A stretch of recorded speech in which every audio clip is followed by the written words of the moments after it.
Hey guys, it's Luca with Learning MTG, and today I'm going to make another video. This video is going to be more on the flipping or investment side, buying and selling Magic cards. I'm going to talk about Cardsphere. So I'm actually surprised that people don't use this site way more. I think it's like really good, especially if you're trying to buy stuff. I mainly use it to sell, but I also use it to buy. But I think it's a great tool for people who are looking to buy cards for decks or collections or whatever. So I'll talk about it. Basically, it's this website here, cardsphere.com, and it's kind of like a marketplace, but it's like an inverted marketplace. So let's just look for a card. How about Skyclave Apparition? So what I mean by an inverted marketplace is that instead of having a bunch of sellers that are listing prices and then buyers go and buy those cards, you have a bunch of buyers that list their prices, and then the sellers then fulfill those orders if they choose. For example, for Skyclave Apparition right now, this person here, 3 Deuce, is offering $7.10. So if I'm a seller of this card and I think that's a good price, I can say, yes, I'll sell you that card. I send him the card. Once he receives it and says, yep, it's in the right condition or whatever, then I get paid the money from the service, from Cardsphere. You do use, what do you call this type of money? It's like escrow. So you like put money into the system, and then if you want to withdraw the funds, you end up losing. I think you only get like 80% when you pull it out, which is super awkward. I'm going to talk about that later in the video. But there's like a really clean interface in terms of like your haves and your wants. So for example, these are the cards that I listed that I want. So I want like Grim Feast. I'm willing to pay up to this price. I want Full Art Forest, Fiery Emancipation. Someone actually fulfilled one of those. So you can see on my ledger here, someone is sending me a Fiery Emancipation. So it cost me $11.38. Now this is pretty much the amazing part of Cardsphere is like, okay, if I wanted to buy a Fiery Emancipation on TCG Player,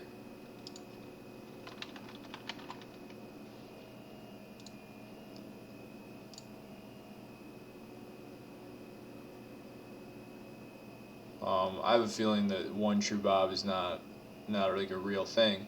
It's going to cost you $16 plus tax.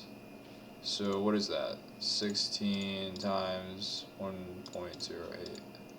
So it's going to cost me $17.28.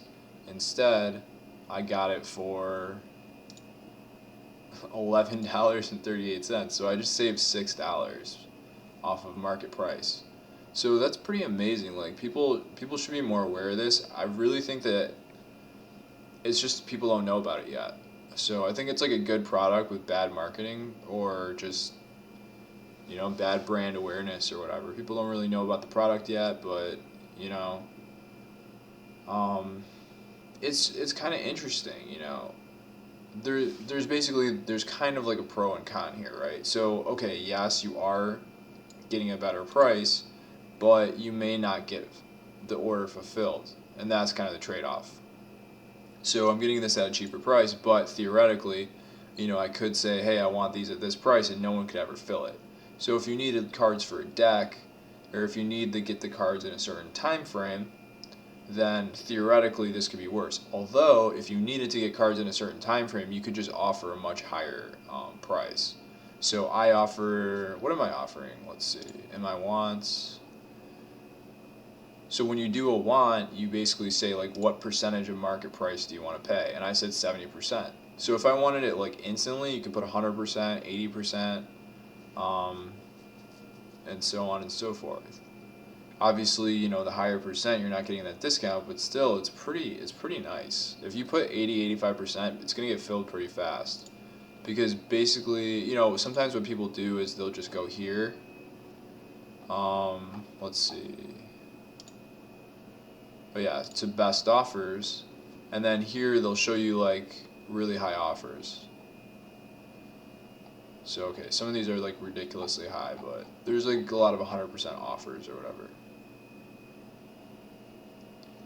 So actually, I haven't done booster packs, but you know, like this guy really wants a foil Sage of the Falls, so he's willing to pay like 178%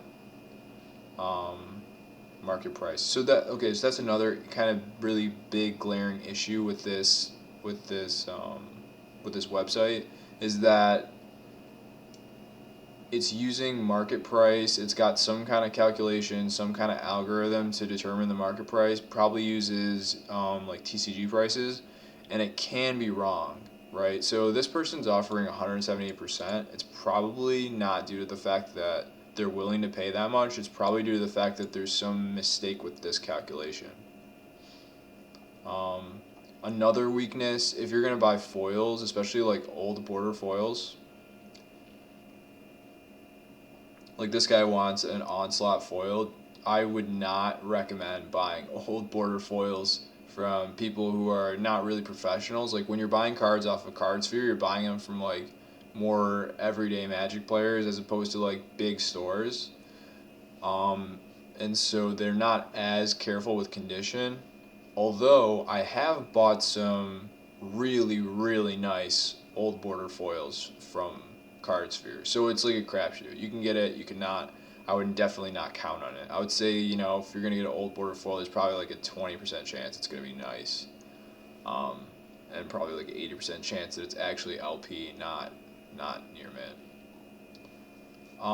Yeah, so you know, if you have like a high percentage offer, people may just like be looking through here and they'll be like, oh, this guy really wants ruin crabs. Let me pull out my ruin crabs out of my box and send it to him.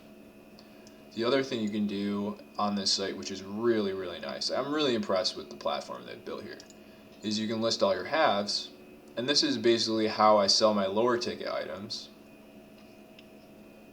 I pretty much, my rule of thumb is like if it's $5 or more, I'll sell it on TCG, and if it's less than $5, I'll add it to my collection here, and then every once in a while I'll go to send, and it'll populate a list of offers that are like high percent. You can sort it however you want. So I normally want to maximize it by like offer percent, and then I can look through and I can see, okay, are there any nice offers for my cards?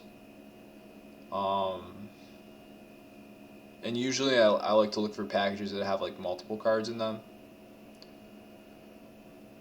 There's nothing crazy here. Okay, so for example, Calyx, Destiny's Hand, 70. This guy's paying 76% market price, and paying 80% market price for Duretti. So that might be something I might actually do. Um, and then, well, let's think about it. Okay, so 80%, 76%, and then I may do like a double check to make sure these market prices are correct. So let me check Calyx, so you guys can kind of see what I do. Um, is this a borderless or is it? Yeah, it is a borderless. Man, they make so many versions of the cards nowadays. It's confusing. And then foil. So yeah, the foil is selling for like $2. So that $2.10 is accurate, and then I'll double check for Duretti.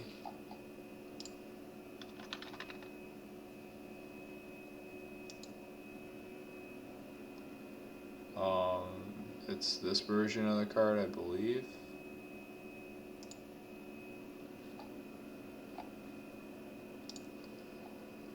And this is selling for like $2.30 or whatever. So that's pretty accurate. And that's nice because as a seller, you really want to, I get to basically save, you know, 50 cents by sending these, actually more than 50 cents, more like 60 to 70 cents.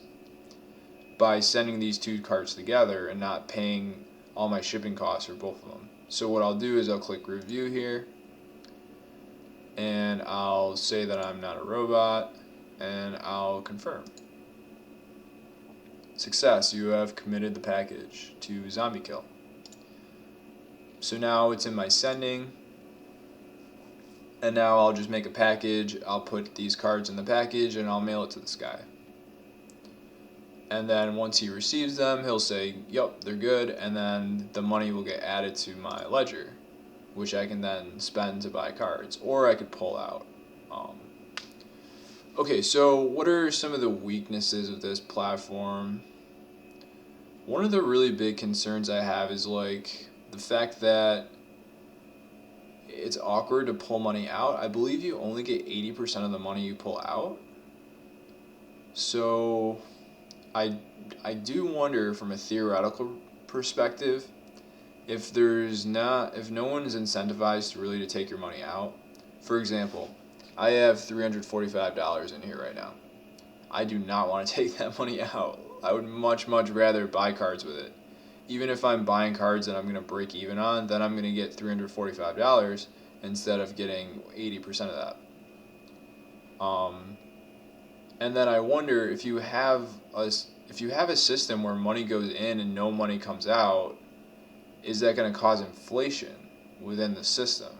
You know, are people going to have, are there going to be lots of people like me that have a bunch of money in their ledger and they just need to spend it on cards because they can't pull it out, and then that'll like inflate the prices that people are paying for cards? I don't know. I'm not an economist, but it does bother me a little bit.